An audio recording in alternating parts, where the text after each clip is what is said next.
pues vamos a empezar. Pues les doy a todos la más cordial bienvenida a esta noche de La Voz del Residente.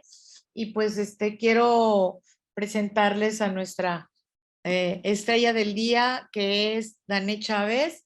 Ella es egresada de la Universidad Nacional Autónoma de México y pues actualmente cursa el tercer año de la residencia en cirugía general en el hospital de Pemex. Y pues está también con nosotros su mentora, la doctora Calvillo, quien la animó y le estuvo motivando para que hoy presentara. Y pues más adelante voy a presentar al doctor, que va a ser el comentarista de la noche. Y pues sin más preámbulo, te pido que compartas tu pantalla, Dané, por favor. Sí, doctora. Y sean todos bienvenidos. Y tenemos ya el acceso también a Facebook. Y pues es todo tuyo el micrófono, Dané. Bienvenida. Okay. Muchas gracias, buenas noches. ¿Me escuchan bien? Sí, muy bien. Hola, ¿qué tal? Buenas noches. Pues muchas gracias por la invitación, doctoras. Vamos a comenzar el día de hoy con un tema que se llama liposarcoma retroperitoneal. Vamos a ver una revisión de un caso clínico que tuvimos en el Hospital Central Norte de Pemex. Nuevamente, mi nombre es Danae Chávez Hernández, soy residente de tercer año. Vamos a comenzar. Tuvimos una paciente femenino de 72 años. Ella era originaria de Veracruz, residente del Estado de México. Su religión católica, escolaridad secundaria, actualmente su estado civil es viuda. Dentro de sus antecedentes heredofamiliares, únicamente el abuelo paterno con cáncer gástrico, tías maternas igualmente cáncer gástrico, así como hepático y igualmente antecedente de cáncer cervicouterino. Dentro de sus antecedentes ginecobstétricos, tuvo una menarca a los 11 años, sus ciclos regulares de 28x4, su fecha de última regla a los 51 años, tuvo 6 gestas, las cuales fueron partos. Su primer embarazo fue a los 18 años, tuvo una lactancia positiva alrededor de 2 años cada uno, y un método de planificación familiar ocasional y con barrera. Dentro de sus antecedentes personales patológicos de importancia, ella tiene hipotiroidismo desde desde el 2017 en tratamiento con levotiroxina, antecedente igualmente de hipertensión arterial desde 2019 en tratamiento con enalapril, musculoesqueléticos, tiene conducto lumbar estrecho y hernia de disco a nivel de L4 y L5 en tratamiento con gabapentina y parches de soloro de 5 miligramos. Niega el tabaquismo, tuvo antecedente de COVID en el 2022. Además, tuvo una resección de un nódulo de Gone. Igualmente, eso lo vamos a mencionar posteriormente. Tiene diagnóstico de fibrosis retroperitoneal más ANAS positivos. Este fue manejado con azatropina y prednisona por el servicio de reumatología. Dentro de sus antecedentes quirúrgicos, tuvo una colposuspensión, hemitiroidectomía en el 2017 por carcinoma papilar de tiroides y una toracotomía exploradora en el 2022 por una biopsia pulmonar, la cual salió con nódulo de Gone, como habíamos mencionado. Dentro de sus antecedentes alérgicos estaban negados y transfusiones positivos. Su historia comenzó desde el 2017 por el Servicio de Medicina Interna, quien por el antecedente de hipotiroidismo y los antecedentes crónico-degenerativos llevaban un seguimiento con la paciente. Igualmente dieron un seguimiento postquirúrgico por la hemitiroidectomía derecha, que fue a cargo del Servicio de Oncología Quirúrgica en el 2017. El reporte histopatológico arrojó un carcinoma papilar de tiroides, como habíamos mencionado dentro de sus antecedentes quirúrgicos. Por tal resultado, envían una tomografía abdominopélvica en donde se detectaron nódulos pulmonares indeterminados. Por este motivo, solicitaron un PET sospechando actividad tumoral, inicialmente por el carcinoma de tiroides. Sin embargo, el PET salió sin evidencia de actividad tumoral, pero resultaban los nódulos pulmonares y además una colección renal derecha que llamó la atención de los médicos. En el 2018, el siguiente año, fue enviada a neumología quien valoró los nódulos como nódulos benignos. Asimismo, fue enviada a urología por la colección renal que se mencionaba en este PET, en donde tras una tomografía igualmente detectaron una lesión de 2.5 por 1.3 centímetros, la cual era compatible con un absceso como una extensión de una pielonefritis aguda del lado derecho. Actualmente, para ese momento, sin datos de respuesta inflamatoria sistémica. Por lo tanto, el servicio de urología mandó tratamiento sistémico y envió a cita en un año con una nueva tomografía. Para el siguiente año, nuevamente revalora el servicio de urología de esta lesión retroperitoneal, quien para ese momento ya medía 3.1 por 1.5 centímetros, a lo cual, comparado con la tomografía previa, aumentó en sus dimensiones, por lo cual solicitaron una biopsia. El reporte histopatológico de la biopsia arrojó una neoplasia de células plasmáticas sin atipia, no concluyente para neoplasia maligna. Por tanto, enviaron a servicio de hematología, quienes, posteriores a realizar múltiples pruebas inmunológicas y principalmente de laboratorio, concluyeron un proceso inflamatorio crónico. Asimismo, solicitaron un aspirado de médula ósea, el cual salió sin infiltración. Por lo tanto, únicamente por el servicio de hematología quedaba como vigilancia, pero solicitaron un nuevo PET. Para abril del 2020, el servicio de hematología en su seguimiento post-PET notó un incremento en el tamaño y metabolismo de la lesión del espacio pararenal posterior derecho, asociado a un incremento en la densidad del retroperitoneo, de aproximadamente 32.2 por 20.5 por 30.3 milímetros, el cual estaba en contacto con la fascia renal posterior con un submax de 3.5. Asimismo, como mencionamos previamente, los ANAS fueron positivos.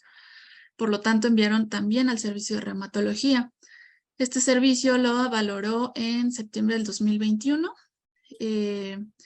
Y bueno, como conclusión, esta paciente le diagnosticaron una fibrosis retroperitoneal asociado a ANAS positivos sin ninguna otra manifestación clínica o de laboratorios para algún otro síndrome como lupus, esclerodermia o alguna miopatía. Por lo tanto, concluyeron una enfermedad indiferenciada del tejido conjuntivo.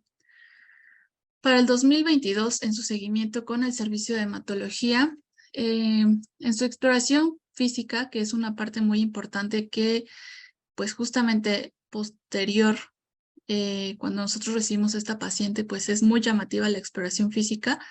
Para este momento, en abril del 2022, la declaran como un abdomen blando, depresible, no doloroso, sin megalias, sin alteraciones aparentemente. El servicio de hematología solicitó un nuevo PET, como habíamos dicho previamente. En este PET salieron los nódulos pulmonares sólidos que ya conocíamos. Además, salieron unos nuevos en el lóbulo inferior derecho, además de granulomas calcificados y una lesión tumoral retroperitoneal pararenal posterior derecho, sin cambios morfológicos ni metabólicos significativos respecto al estudio que ya teníamos desde el 2020. Por lo tanto, no tenía la paciente una evidencia de enfermedad hematológica primaria. Ya le habían hecho 2 biopsias con inflamación crónica y tejido conectivo con fibrosis y células plasmáticas. Estas no fueron concluyentes para una neoplasia. Por lo tanto, el servicio de hematología lo detecta únicamente con ANAS positivos y se descartó una enfermedad asociada a IgG. Para el mismo año, en la cita de seguimiento por neumología, con una nueva tomografía de tórax, se detectaron múltiples nódulos en el lóbulo inferior derecho, los cuales no se habían observado en el estudio previo, y sugirieron como primera posibilidad de actividad tumoral del primario conocido, el cual era el cáncer de tiroides, y nódulos pulmonares visualizados desde el 2018 que se mantuvieron iguales. Por esta razón se envía a cirugía de tórax, quien realiza la toma de biopsia pulmonar. Sin embargo, el reporte histopatológico arrojó un granuloma calcificado o llamado nódulo de Bond también. Por lo tanto, continuaron las citas de vigilancia por reumatología, hematología, neumología, urología, así como el servicio de medicina interna. Posteriormente, la paciente, al siguiente año, que fue justamente en mayo del 2023, acude al servicio de urgencias por dolor abdominal, aproximadamente de unos 20 días de evolución, el cual estaba asociado a náuseas y vómito. A la exploración física, lo que más llamaba la atención era su abdomen, el cual estaba globoso, la peristalsis normoaudible. Sin embargo, esa peristalsis estaba ausente en mi abdomen del lado derecho. Tenía una induración abdominal de aproximadamente 20 por 15 centímetros, la cual estaba localizada en el hipocondrio y flanco derecho. Doloroso la palpación, signos para apendicitis, ureterales y Murphy negativos. Igualmente, los puntos como Giordano y puntos ureterales fueron negativos. Dentro de sus laboratorios, para este momento, tenía un leve incremento en los leucocitos de hasta 11.3. La hemoglobina estaba en 13.6, las plaquetas dentro de parámetros normales, la creatinina, que es un parámetro relevante para la patología, en 0.85 y el resto de los laboratorios estaban normales. La DHL igualmente dentro de parámetros normales. El servicio de urgencias solicitó una tomografía abdominal en este momento. En lo relevante, se reportaron 4 tumores perirrenales con reforzamiento heterogéneo, las cuales fueron sólidas, la mayor de 50 por 30 milímetros, y otra porción del tumor de densidad líquida de localización retroperitoneal que provocó un desplazamiento anteromedial del riñón derecho con un volumen de 2100 cc. El riñón derecho se encontraba desplazado por el tumor ya mencionado, y como conclusión de este diagnóstico fue un tumor retroperitoneal derecho altamente sugestivo de plasmocitoma, puesto que era el diagnóstico que teníamos en las biopsias previas, que provocaron un desplazamiento anteromedial del riñón derecho. Por tal motivo se ingresó al servicio de cirugía general. Estuvo hospitalizada del 27 al 30 de mayo del mismo año por esta tumoración. En esta hospitalización a la paciente se le realizó nuevamente otra biopsia guiada por radiología de intervencionista y se colocó un catéter multipropósito. Sin embargo, este catéter realmente no tenía algún gasto.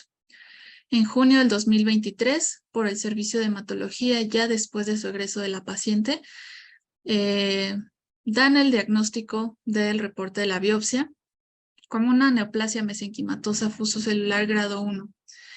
Se recomendó la resección total de la lesión. El inmunofenotipo corresponde a músculo liso. La localización puede corresponder a un angiomiolipoma o neoplasias de músculo liso y no hay evidencia de células plasmáticas. Eso fue como tal la opinión de los patólogos.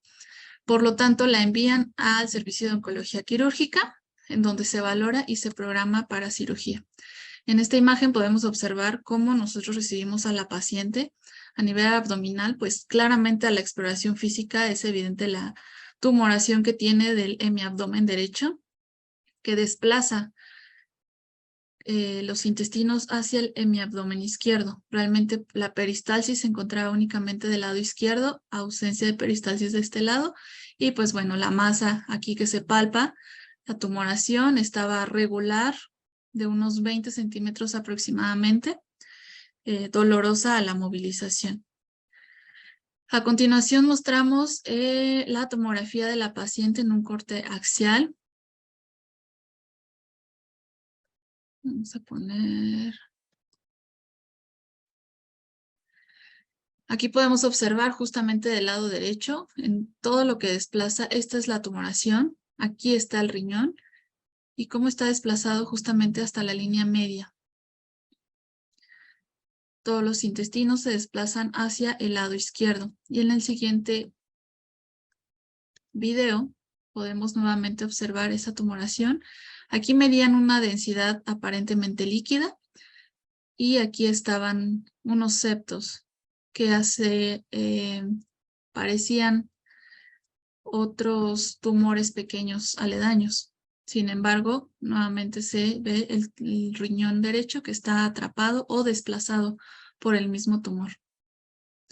El 30 de junio del 2023 se programa y se realiza cirugía por cirugía oncológica. Se realiza una resección del tumor retroperitoneal derecho con una nefrectomía ipsilateral y apendicectomía profiláctica.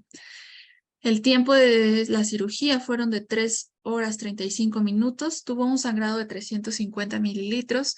El peso del tumor fueron 4.5 kilos y dentro de los hallazgos más relevantes, el abdomen se encontraba con desplazamiento de las asas intestinales hacia el lado izquierdo desde la línea media. El tumor retroperitoneal en el cuadrante superior externo derecho que envuelve el riñón ipsilateral en su totalidad, así como las glándulas suprarrenales. Desplazaba el colon derecho y transverso hacia la línea media.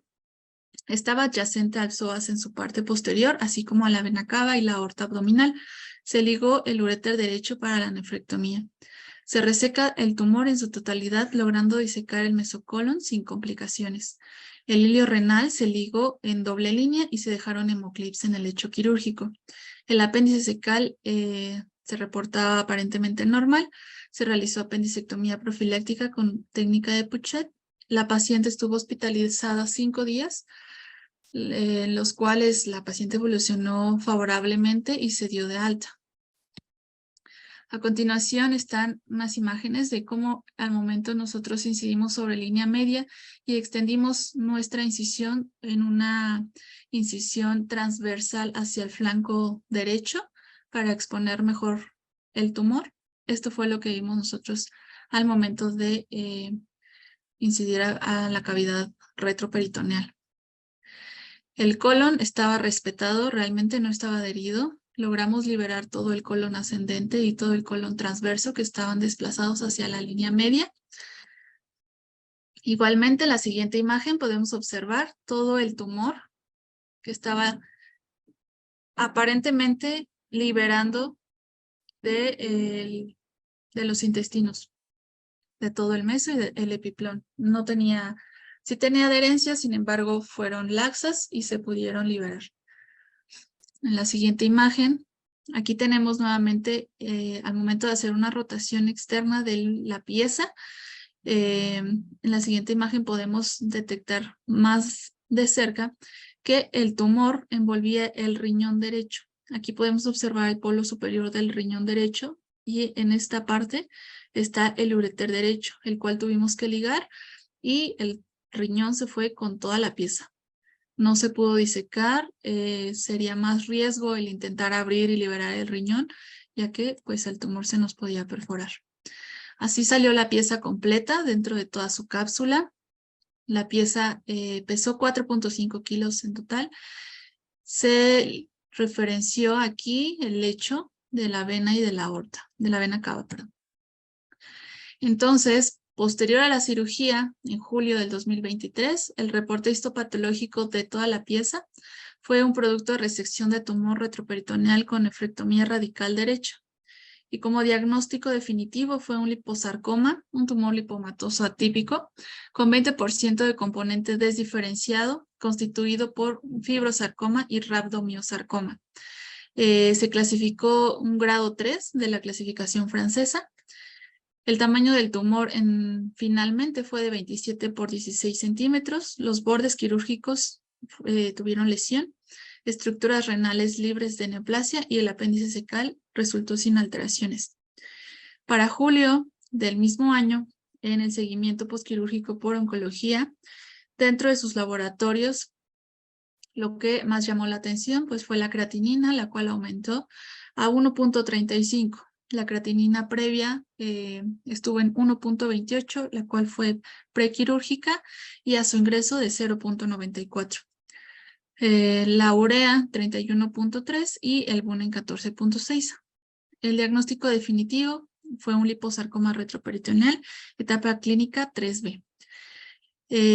Dada la dificultad de obtener los márgenes histopatológicos negativos en estos tumores, se necesita la adyuvancia con quimioterapia o radioterapia, que en este caso, pues nosotros la decidimos enviar a oncología médica para continuar el tratamiento.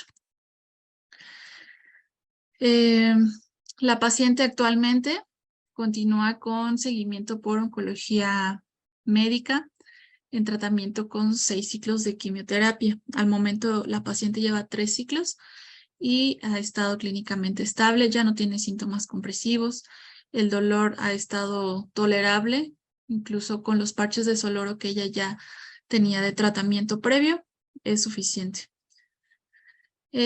Ahora vamos a ver la revisión del tema, cuáles son sarcomas de tejido blando. En este caso específico vamos a ver el liposarcoma retroperitoneal. Del contenido de la clase vamos a ver principalmente la introducción, posteriormente epidemiología, los subtipos del liposarcoma, los factores de riesgo, la distinción histológica, que es algo muy relevante para el pronóstico de nuestro paciente, la historia natural de la enfermedad, las manifestaciones clínicas, el apoyo imagenológico que nosotros nos puede guiar para el diagnóstico y tratamiento, la estadificación del TNM, el diagnóstico diferencial, tratamiento, la recurrencia, supervivencia y otras pautas de la Red Nacional del Cáncer. Bueno, los sarcomas son un raro y heterogéneo grupo de tumores sólidos de origen mesenquimatoso. Representan del 1% de los tumores malignos en adulto y el 15% en los tumores infantiles. Estos sarcomas se van a dividir principalmente en dos, que son los sarcomas de tejidos blandos, los cuales son los sarcomas derivados de la grasa como tal, del músculo, de nervios, de vasos sanguíneos o algún otro tejido conectivo, y los sarcomas de hueso que en este momento no lo vamos a ver. Dentro de la epidemiología, tiene una incidencia de 1 a 5 casos por cada millón de habitantes. Se da principalmente en la sexta y séptima década de la vida. Tiene una mayor incidencia en hombres respecto a las mujeres. Y el liposarcoma en los adultos va a representar el 41% de todos los sarcomas, siendo el retroperitoneo del 15 al 30% de todos estos sarcomas. Tiene una incidencia del 0.3 al 0.4% por cada 100,000 personas, el retroperitoneal, y los liposarcomas retroperitoneales van a abarcar del 0.07 al 0.2% de todas las neoplasias. Tiene una alta tasa de recurrencia que es alrededor del 50% y una metástasis de aproximadamente del 15 al 20% de los casos, donde el sitio primario de estos sarcomas van a ser las extremidades en un 43%, las vísceras en un 19%, el retroperitoneo en el 15%, tronco en el 10%, cabeza y cuello en el 9%. En este caso, nosotros vamos a enfocarnos en ver los tumores de retroperitoneo. Existen 4 divisiones según la National Comprehensive Cancer Network. Existen 4 subtipos, los cuales van a ser sarcoma de extremidades, tronco, cabeza y cuello. Ese va a ser un subtipo. El subtipo 2 van a ser los retroperitoneales o los intraabdominales. El subtipo 3 van a ser los tumores desmoides o fibromatosis agresiva, el cual es el único subtipo que se va a caracterizar por una infiltración local y no a distancia. Y como último subtipo tenemos el rhabdomyosarcoma, que este es más común en niños y adolescentes. Y este es muy agresivo. Dentro de los factores de riesgo, pues existen múltiples factores de riesgo que realmente no hay algo que determine el factor que va a generar un liposarcoma retroperitoneal. Dentro de estos factores se detecta la radioterapia previa por un paciente que ya tuvo previamente cáncer y tratamiento con radioterapia, químicos industriales como herbicidas, agente naranja también. El agente naranja es un pesticida que se utilizó pues muchos años antes, que contiene dioxina y esta es teratogénica y altamente tóxica. El cloruro de vinilo, el cual igualmente es un producto que se utiliza para la fabricación de plásticos, y el arsénico. Tenemos otros factores de riesgo como síndromes genéticos, que ahorita igualmente vamos a mencionar. Entre ellos, los más importantes o más relevantes son el síndrome de Li-Fraumeni, el cual es una mutación en el gen TP53 que nos puede generar cáncer de mama, encefálico, leucemias y sarcomas. Igualmente la enfermedad de Recklinghausen, con una mutación en el gen NF1 y NF2, con tumores benignos llamados neurofibromas. Estos pueden generar, en un 5% pueden degenerar a sarcomas. El síndrome de Gardner igualmente por una mutación en el gen APC, que es un síndrome de poliposis adenomatosa familiar, que pueden desarrollar igualmente tumores desmoides. El retinoblastoma, una mutación en el gen RB1, que afecta principalmente a niños y tienen mayor riesgo de padecer sarcomas de tejidos blandos e incluso en huesos. El síndrome de Werner, en una mutación en el gen RCEQL2, que igualmente predispone a sarcomas de tejidos blandos y cáncer de piel. Entre otros síndromes, estos son los más relevantes. Igualmente, otros factores de riesgo, inflamación crónica, exposición al virus, exposición a diferentes virus, como el virus del herpes 8, que nos puede predisponer a sarcoma de Kaposi, y otras comorbilidades crónico-degenerativas o tabaquismo. Los síndromes hereditarios que ya mencionábamos previamente. Dentro de la distinción histológica tenemos principalmente 4 tipos. Existe el liposarcoma bien diferenciado, el cual se va a dividir a su vez en 3 subtipos. El liposarcoma lipomatoso, el esclerótico e inflamatorio. Este se caracteriza por ser de bajo grado, un crecimiento lento y un potencial mínimo metastásico. Realmente se conoce como el más noble. El siguiente tipo es el desdiferenciado. Este suele ser primario o incluso puede desarrollarse de uno bien diferenciado preexistente. Este es de alto grado y tiene un 20 a 30% de recurrencia. El siguiente tipo es el liposarcoma mixoide o de células redondas, el cual es un liposarcoma muy agresivo y se caracteriza por metastatizar huesos y piel. El otro tipo es un pleomorfo, que generalmente se predispone en personas adultas mayores, suelen ser muy agresivos y altamente metastásicos. En algunas bibliografías manejan un quinto tipo, el cual es el mixto, que igualmente los ponen con un mal pronóstico. Los sitios principales de metástasis van a ser el pulmón como primer lugar, en segundo lugar el hígado y como tercer lugar el peritoneo. También podemos clasificarlo de acuerdo a la Asociación Francesa en diferentes grados. Tenemos grado 1, grado 2 y grado 3, ya sea bien diferenciado, moderadamente diferenciado o bien el grado 3, poco diferenciado o indiferenciado.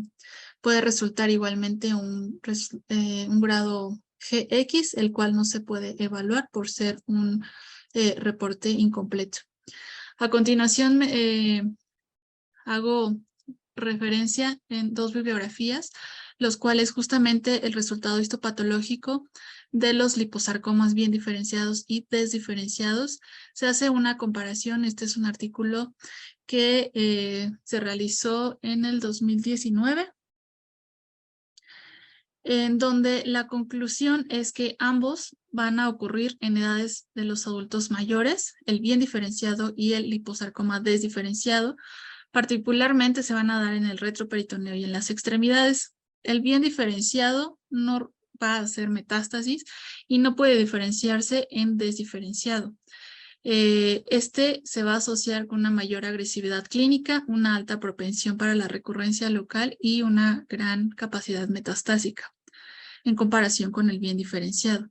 En el siguiente artículo, igualmente del 2019, que hacen una revisión del liposarcoma retroperitoneal desdiferenciado, toman como resultado que el liposarcoma desdiferenciado va a contener un peor pronóstico al compararlo con el liposarcoma bien diferenciado. La recurrencia local va a conferir mayor riesgo de mortalidad de hasta un 40 al 80%. Las metástasis a distancia se van a dar en un 15 al 20%, siendo los pulmones en el sitio más común de las metástasis, y la supervivencia a 5 años se reportó en un 44 al 53% del liposarcoma desdiferenciado. La nefrectomía radical puede incrementar el periodo libre de enfermedad. Sin embargo, la recurrencia local se documentó después de los 20 meses postquirúrgicos. Dentro de la historia natural de la enfermedad de los tumores retroperitoneales, debido a su localización anatómica, a menudo se van a reconocer tarde y pueden ser relativamente grandes y graves al momento del diagnóstico. Alrededor del 50% los sarcomas retroperitoneales van a medir de 15 a 20 centímetros cuando se diagnostican, como fue justamente el caso de nuestro paciente. Los tumores retroperitoneales van a crecer lentamente, sin embargo, a veces pueden acelerar este periodo de crecimiento y pueden acelerar este crecimiento. Pueden permanecer inertes durante un periodo largo de tiempo, sin embargo, luego pueden desarrollar un agravamiento. Dentro de las manifestaciones clínicas pueden ser dolor, plenitud abdominal, dolor en el costado, saciedad temprana, edema en extremidades y más que nada se van a referir los pacientes por síntomas compresivos como son neurológicos, musculoesqueléticos y síntomas obstructivos, ya sea urinarios, intestinales o incluso ascitis al momento de comprimir la vena porta. La mayoría de los pacientes se van a presentar con una masa abdominal asintomática encontrada incidentalmente en una exploración física. El 10% de estos casos van a detectarse cuando ya existen metástasis a pulmón o a hígado. Dentro de nuestro apoyo diagnóstico con imagen, tenemos la tomografía, que es la más utilizada para el diagnóstico, para la estadificación y para una evaluación preoperatoria, ya que como lo vimos justamente con nuestro paciente, el riñón suele estar desplazado y rotado e incluso puede estar atrapado justo en medio del tumor. La resonancia magnética se va a reservar para cuestiones relacionadas con la invasión neurovascular o incluso muscular o en casos de alergia al medio de contraste. Una ecografía hepática también puede ser muy útil para descartar o confirmar metástasis hepáticas. El PET scanner también lo vamos a indicar principalmente cuando hay una detección de metástasis ocultas o la sospecha de unas metástasis ocultas para la estadificación, el pronóstico y la determinación histopatológica de la respuesta a la quimioterapia. Respecto a la biopsia, existen ya estudios en donde no siempre se recomienda y realmente la biopsia no es prioritaria previa al procedimiento quirúrgico. Se debe considerar solo si el paciente se enviará a algún tratamiento neoadyuvante o si el tumor es realmente irresecable o un paciente que ya está para tratamiento paliativo. Se recomienda principalmente una biopsia por Druckut o por aspiración de aguja fina si no es el caso. Dentro de la estadificación del TNM tenemos las etapas del sarcoma del retroperitoneo que las vamos a agrupar dependiendo justamente más que nada el tamaño y la invasión que va a lograr este tumor. Tenemos desde la A1A, 1B, en el 2, es únicamente 2, en el donde el tumor va a medir 5 centímetros o incluso menos. Sin embargo, va a tener N0. Tenemos 3A y 3B, en donde aquí puede medir más de 5 centímetros o más de 10, o incluso puede ser de cualquier tamaño, pero aquí ya se puede propagar a los ganglios linfáticos, en donde ya tendríamos una clasificación N1. Y el 4, en donde ya podemos tener cualquier tamaño del tumor, ya se propagó a los ganglios linfáticos y también ya tenemos metástasis a órganos distantes. Por lo tanto, pues de acuerdo a la clasificación del TNM, vamos a realizar nuestra clasificación de etapa clínica. Dentro del diagnóstico diferencial, es muy importante una valoración preparatoria y descartar cualquier otro diagnóstico, ya que suelen confundirse con ya sea lesiones malignas o más frecuentemente se confunden con lesiones benignas, de las cuales tenemos los lipomas, que es una patología muy común y que suele confundirse la mayoría de ellos, linfangiomas, leiomiomas, neuromas incluso, schwannomas, paragangliomas o una enfermedad de Castleman también. Dentro de las lesiones malignas podemos confundirlo con un carcinoma metastásico, incluso con melanoma, linfomas, tumores renales, pancreáticos, carcinomas gastrointestinales o incluso testiculares.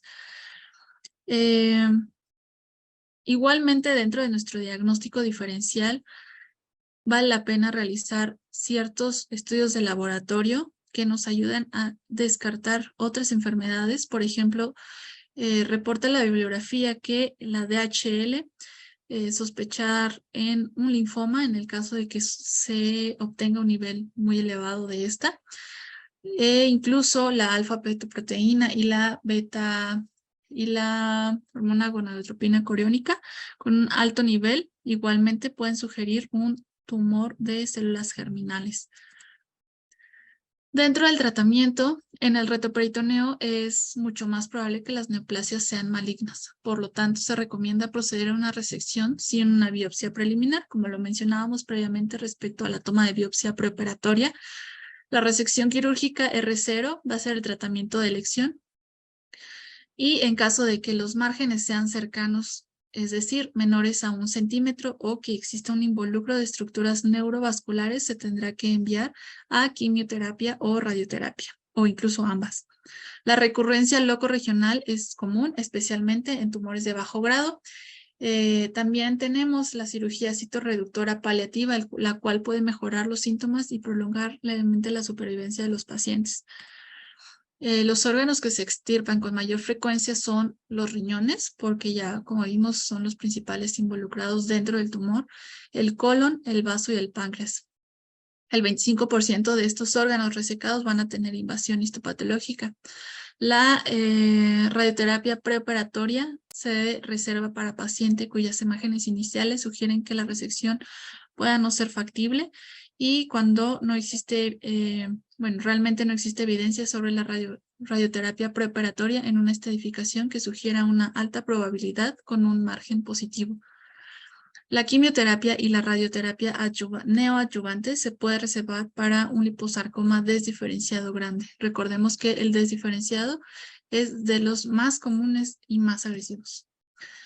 Dentro de los criterios de irresecabilidad van a ser principalmente 4.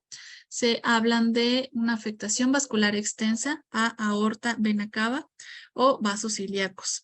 Aquí les puse distinción dentro de la vena cava o los vasos ilíacos, ya que esta realmente es un criterio relativo, ya que podemos apoyarnos con un servicio de vascular periférico, en donde si existe algún injerto que podamos utilizar en el caso de esta afectación, se puede utilizar. Metástasis a distancia, afectación de la raíz del mesenterio o afección de la médula espinal. Dentro de la recurrencia, los liposarcomas retroperitoneales van a recurrir de los próximos 6 meses a 2 años postquirúrgicos. Debido a la infiltración de los tejidos y a estructuras adyacentes con áreas sanas, la recurrencia puede ser tardía incluso. Un patrón de crecimiento rápido, el tiempo promedio de duplicación del volumen tumoral va a ser alrededor de 10 días. Una tasa de recurrencia local a 5 años, dependiendo del resultado histopatológico del tumor. El bien diferenciado tiene una tasa de recurrencia del 50%, comparado con el desdiferenciado del 80% a los 5 años. Como podemos ver justamente en la gráfica, el periodo, la supervivencia libre de enfermedad en meses, se ve claramente la diferencia del bien diferenciado respecto al no diferenciado o desdiferenciado, como cae en gravedad aquí, la supervivencia incluso previo a los 40 meses. La supervivencia, como justo lo teníamos previamente, para los tumores grado 1 de la diferenciación de la clasificación francesa, van a tener una supervivencia del 80 al 90%, que son los bien diferenciados, y de los desdiferenciados, que son el grado 3, van a tener una supervivencia del 42 al 50%. El factor pronóstico más consistente va a ser la resección quirúrgica con márgenes negativos, como ya habíamos mencionado, o R0. Las restricciones anatómicas e invasión local, esto también es una parte muy importante, ya que esto nos va a dar igualmente una pauta para la supervivencia. La tasa de supervivencia a 10 años va a ser del 57% para los tumores primarios y del 26% para los tumores localmente recurrentes. Como igualmente lo podemos ver justamente en esta gráfica, la supervivencia libre de enfermedad. El tratamiento quirúrgico R0 nos da un periodo mayor respecto al R1, ¿no? Que resulta con márgenes positivos. Y de las pautas de la Red Nacional Integral del Cáncer, nos mencionan y nos recomiendan que los pacientes con tumores de bajo grado que se han resecado con éxito deben llevar el seguimiento con principalmente exploración física, ¿no? Recordemos que estos pacientes pues pueden llegar igualmente con una recurrencia y con un tumor del mismo tamaño incluso de como los diagnosticamos en un principio. Por eso hay que tener el seguimiento y un apego muy estricto con ellos, así como una tomografía tóraco-abdominopélvica cada 3 a 6 meses durante 2 a 3 años y posteriormente el seguimiento debe ser anual. Y en pacientes con tumor de alto grado que se resecaron con éxito deben llevar un seguimiento cada 3 a 6 meses durante los primeros 2 a 3 años y posteriormente cada 6 meses por 2 años más y posteriormente anualmente. Esto es justamente por el apego estricto que debemos de llevar con este tipo de pacientes por la recurrencia que ya mencionamos. Y pues bueno, eso fue la revisión del tema, el caso clínico. Muchas gracias por su atención. Aquí dejo mis datos por cualquier situación y no sé si alguien tiene Y alguna muchas duda. gracias. Te quiero pedir que dejes de compartir pantalla. Pues la verdad es que lo hiciste muy bien. Tenemos pues muchos comentarios aquí en el chat y también en el Facebook. Y me voy a permitir presentar a la doctora Adriana Paulín Castillo Ortega. Ella es cirujana oncóloga egresada del Centro Médico Nacional 20 de noviembre. Actualmente es médico adscrito en el Hospital General de Parres de Cuernavaca, quien pues muy amablemente quiso comentar, ser tu mentor esta noche.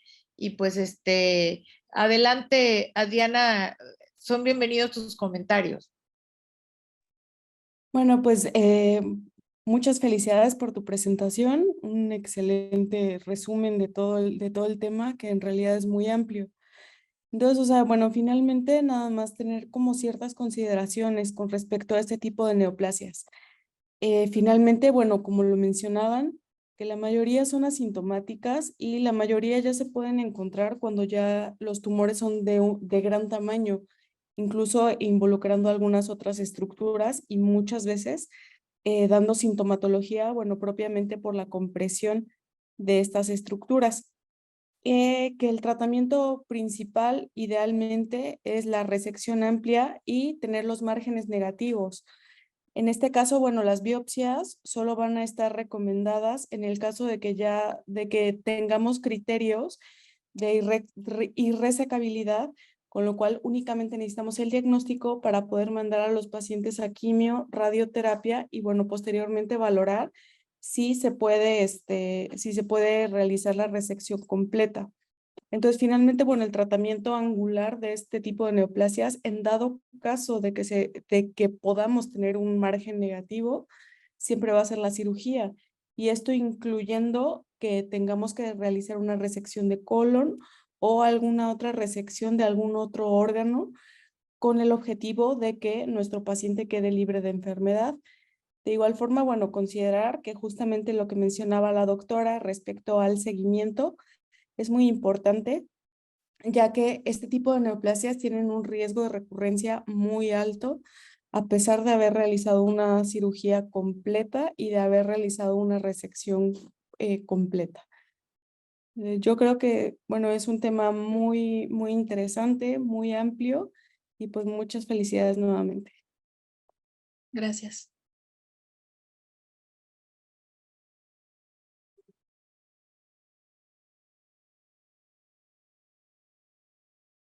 Está cerrado su micrófono, doctora. La doctora Angélica Hortensia González Muñoz nos comenta que es muy buen caso y el diagnóstico de los tumores retroperitoneales en su inicio es muy difícil.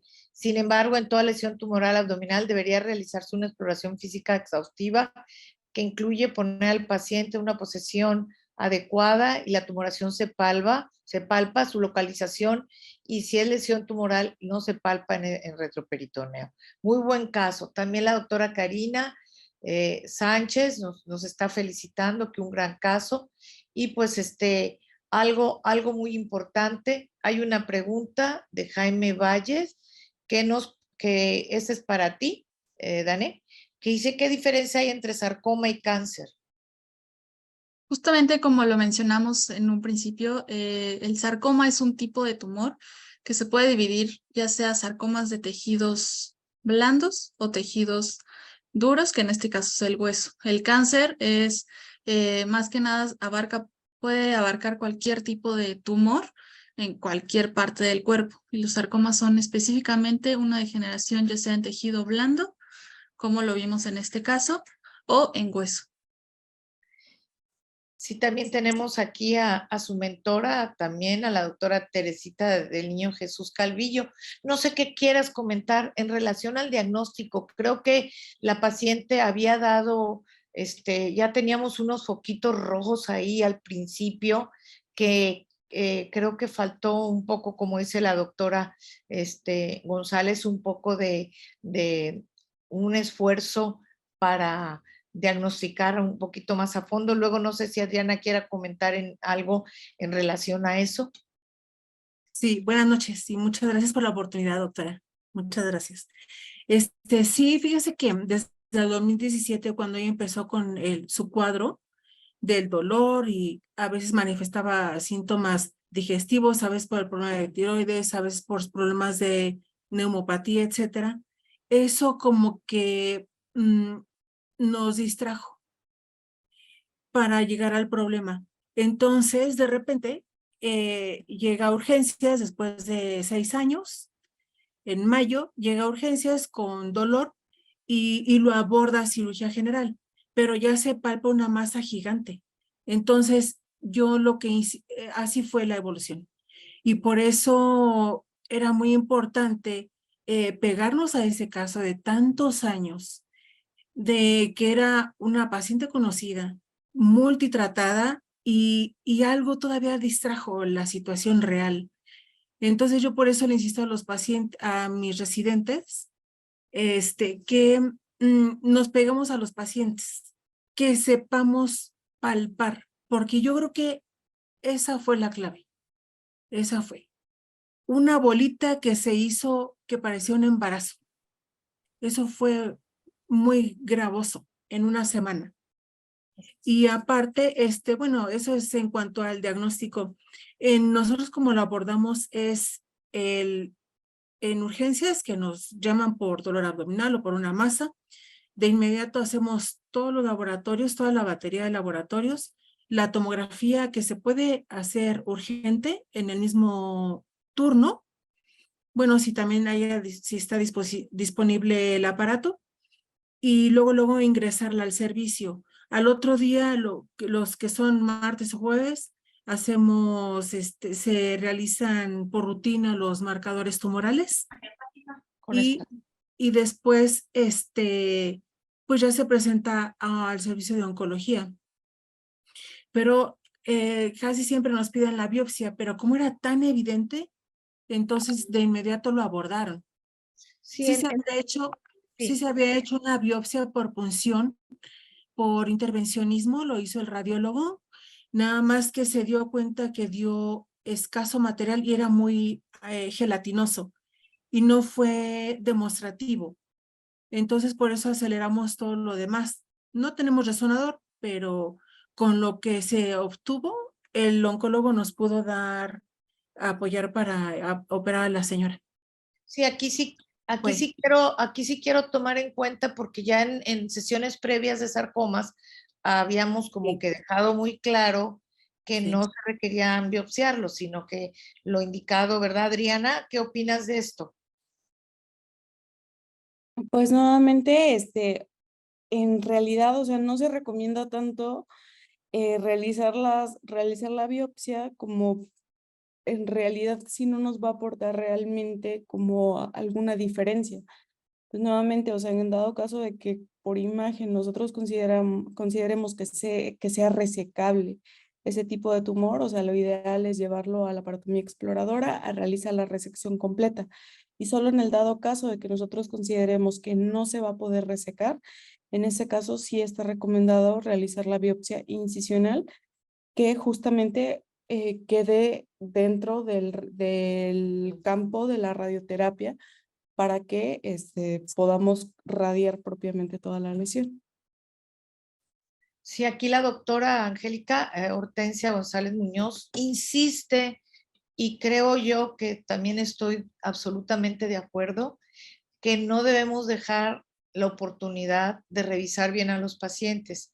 Sí. Ella menciona que una correcta exploración abdominal, el paciente en posición genupectoral, que ayuda muchísimo a evidenciarlo, pero sobre todo que muchas veces llega un paciente y luego estamos la TAC, la resonancia, y no hacemos una buena semiología, una buena exploración física. Aquí nuestra ponente de hoy, Dané, levanta la mano y quiere opinar. Adelante, Dané. Sí, doctora, gracias. Justamente como lo mencionan, que la exploración física es relevante para esto y para todo tipo de pacientes. Busqué en toda la historia clínica del paciente y busqué en todas las notas de los servicios previos, y no sé si recuerdan, justamente en la presentación puse una exploración del 2022 por el servicio de reumatología que reporta el abdomen sin adenomegalias, blando, depresible, no doloroso, y realmente la lesión para ese entonces era muy pequeñita, la que reportaban en el PET y en la tomografía. Entonces, pues es impresionante realmente cómo en un año creció de tal tamaño en como la encontramos en el servicio de urgencias. Sí, esto que estamos comentando es muy importante, porque no esperemos a que crezca una tumoración que nos diga casi que aquí estoy para hacer un abordaje diagnóstico. Y pues hemos tenido ya varias sesiones de sarcomas. Creo que ahorita la tendencia es a estar haciendo un reporte nacional, porque aparentemente no son tan escasos hay bastante que publicar, pero sobre todo, pues yo te felicito porque primero hiciste un buen trabajo, una buena presentación, y pues te apegaste a los tiempos, y pues creo yo que muchas personas nos están viendo en Facebook. No sé si, Rubén, tengamos preguntas en Facebook. No tenemos ninguna, doctora. Felicitaciones nada más. Nada más, felicitaciones. Pues bueno, dentro del programa, lo que nos queda, dice que alguien levantó la mano, no sé quién habrá levantado la mano, pero si quieres escribir tu pregunta, a ver, si quieres, pues no, nada más levantó la mano, pero no se ve quién haya levantado la mano, no. Claramente lo que nos interesa mucho es que se está viendo que no son tan escasos los sarcomas retroperitoneales y en general los sarcomas, sino que muchas veces nos falta ir a buscarlos, y creo que ahorita hemos tenido en estas últimas 4 semanas la oportunidad de ver más allá, y pues ustedes que tengan el primer contacto, sobre todo en las áreas de urgencias, mándenlos a estudiar, obsérvenlo menos espacio de tiempo, porque yo creo que la paciente, si lo hubieran citado oportunamente, no hubiera estado tan grande el tumor.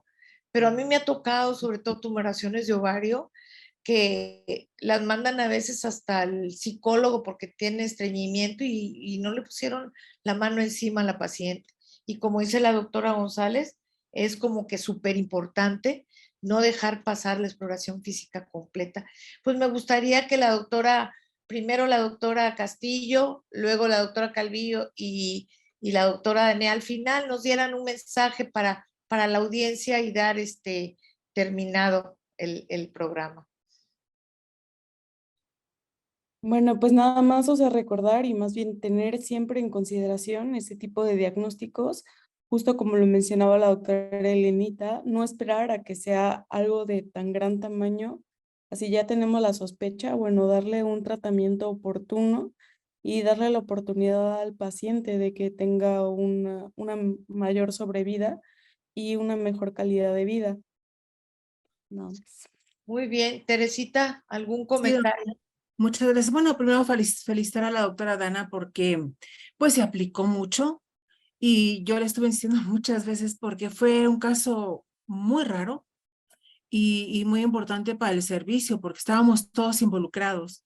Nosotros, urgencias, el servicio de oncología, ellos como R3 rotan en el servicio de oncología y siempre sesionan sus casos con la doctora de patología. Y entonces nos invitan y por eso me parece importante porque veo que como que se integró el grupo y responden más y los residentes que están de ese grado como que estimulan a los chiquitos y hacen buen equipo. Entonces eso es lo que me gusta a mí del grupo, de que sí transmiten el mensaje. Y lo que yo insisto siempre muchísimo, que palpen a los pacientes, porque no nada más es Claro. está prominente, sino había más. Entonces fue una muy buena revisión. Pues algo que queremos decir para las personas que hoy se conectaron, pues es un programa de residentes, Sí. para residentes, y nosotros lo que hacemos es apoyar a la estrella de la noche, y a la estrella de la noche le vamos a decir que les mande un mensaje final a sus compañeros y pues nos despidamos para vernos dentro de 2 semanas, si Dios quiere. Adelante, Dani.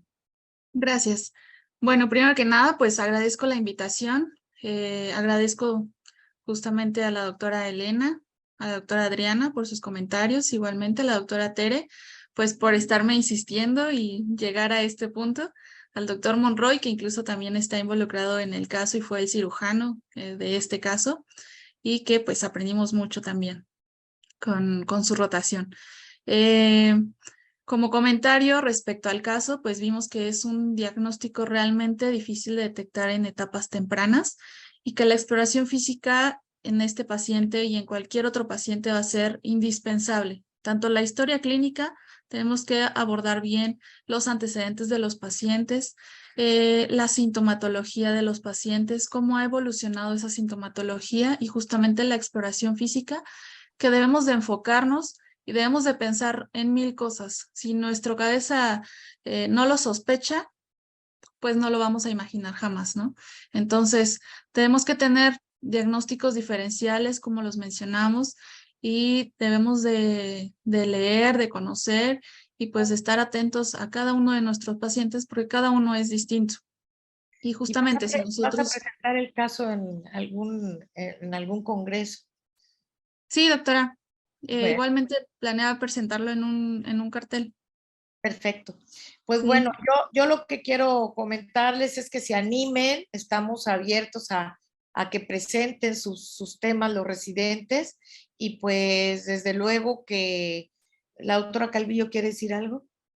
Sí, por favor, también nos acompaña la doctora Janet, si pudieran abrir su micrófono para que le den la oportunidad de que ella fue la que diagnosticó, es la patóloga del hospital. Ah, mire, sí, pueden abrirle el micrófono, por Muchas favor. gracias. Sí, aquí estoy. ¿Me escuchan? Buenas noches. Sí, perfectamente, adelante.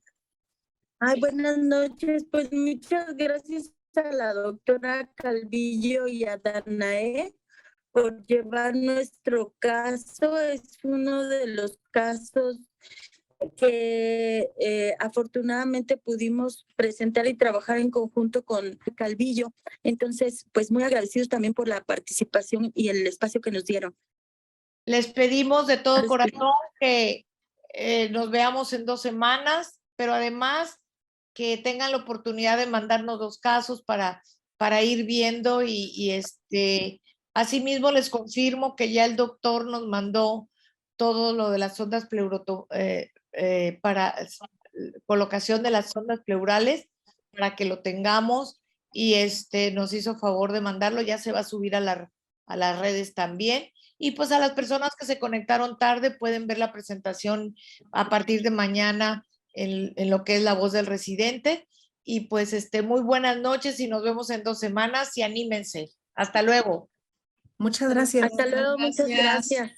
Buenas noches. Chao. Buenas noches. Gracias, doctora Castillo, por su apoyo. Hasta luego. Hasta luego. Gracias, Adri. Gracias, Danae. Vaya. Gracias, Tere. Gracias. A todos. Buenas noches. Bye, Janet, gracias. Gracias, doctora.